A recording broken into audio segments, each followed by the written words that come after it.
윤석열 대통령은 2차 비상계엄 선포는 결코 없을 거라고 했습니다. 하지만 검찰이 수사 초기부터 윤 대통령이 2차 계엄을 선포하려 했다는 정황을 파악한 것으로 확인됐는데요. 이후 수사 과정에서 이 정황은 더 명백해졌습니다. 보도에 구민지 기자입니다. 김용현 전 국방장관이 긴급 체포되고 이틀 뒤 검찰이 수사보고서를 작성했습니다. 제목은 2차 비상계엄 가능성에 대한 의혹 등 정리보고, 민주당 비상의원총회에서 오갔다는 제보 내용도 언급됐습니다.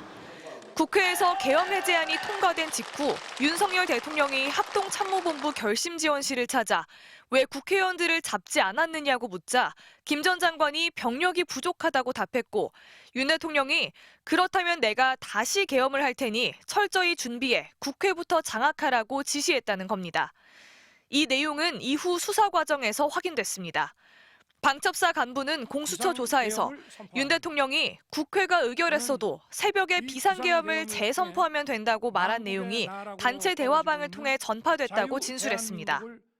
합참 관계자도 윤 대통령이 그러게 잡으라고 했잖아요. 다시 걸면 된다고 김 전 장관에게 말한 것을 들었다며, 잡으라는 건 국회의원 등 체포 지시로 다시 걸면 된다는 제2 계엄 선포를 뜻하는 걸로 이해했다고 했습니다. 검찰 보고서에는 곽종근 전 특수전사령관 자수서 내용도 담겼습니다.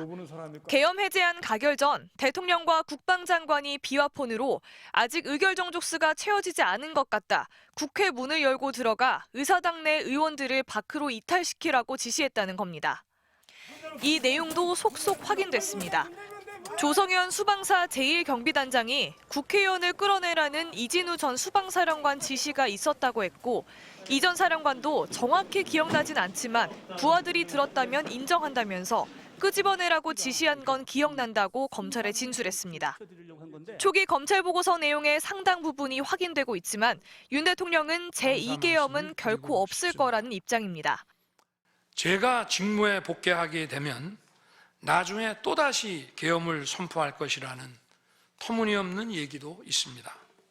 계엄 선포 다음 날 전북과 충북에 주둔하는 공수여단이 서울로 진입할 계획이었다는 특전사 간부 언론 인터뷰 내용도 2차 계엄 가능성 정황으로 제시됐지만 아직 수사 결과로는 확인되지 않고 있습니다.